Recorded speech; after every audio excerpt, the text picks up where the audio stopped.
李浩然議員，多謝主席，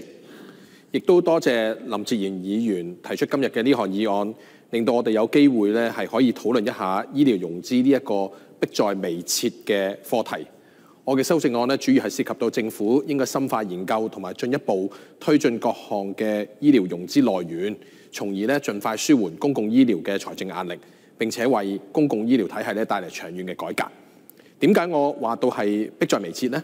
香港嘅醫療融資改革咧，其實都持續咗好多年嘅討論，但係一直咧都未能夠取得社會嘅共識，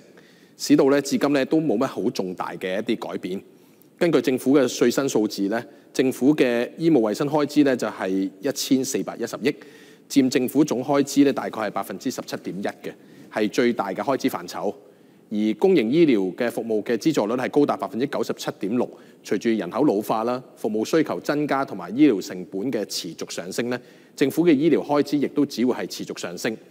同時，香港而家嘅醫療融資模式主要都係以政府收入，即係我哋稅收嚟資助。呢種單一結構喺世界上咧，亦都係並唔常見嘅。而且相較於其他先進嘅經濟體咧，香港奉行嘅係低稅率同埋簡單稅制。唔設有銷售稅，稅種係比較少，稅基亦都比較狹窄，使到政府嘅收入咧係都比較容易受經濟週期同埋波動影響。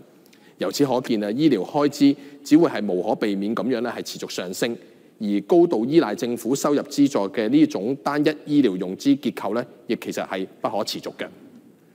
醫療融資而家最大嘅改變咧，係莫過於喺2019年嘅自願醫保計劃，以及係今年3月份咧提出嘅公營醫療改革計劃。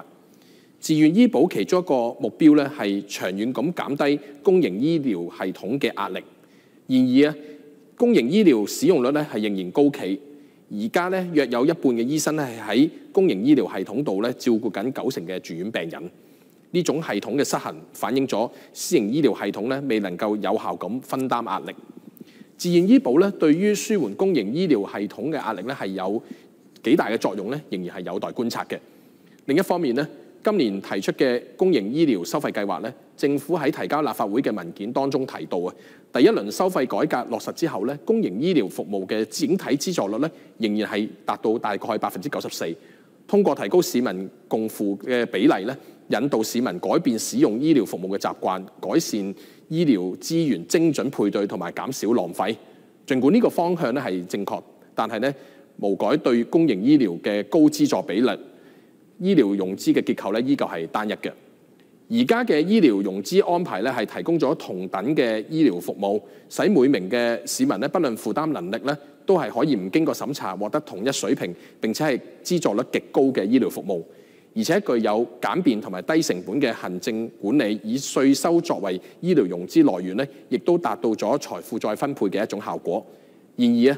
隨住醫療開支嘅上升咧，呢種融資安排咧，最終係會令到我哋嘅稅務嘅負擔不斷增加，政府嘅預算不斷擴大，下一代嘅負擔咧，亦都會係越嚟越沉重。市民過度依賴公共嘅醫療系統以及公私營醫療失衡呢種情況咧，只會係進一步加劇。綜上所述我哋必須要係深化研究各種醫療融資嘅來源，包括但係唔限於一般嘅稅收、社會嘅醫療保障、用者自付、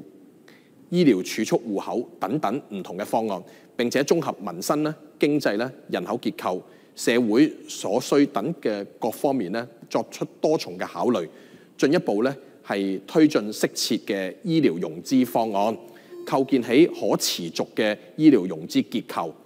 醫療融資係一個全球各經濟體咧都面對嘅問題。醫療衛生咧，亦都係普遍係被視為咧係最難去推行嘅政策改革範疇之一。但係正如我嘅修正案措辭特別用到深化呢兩個字，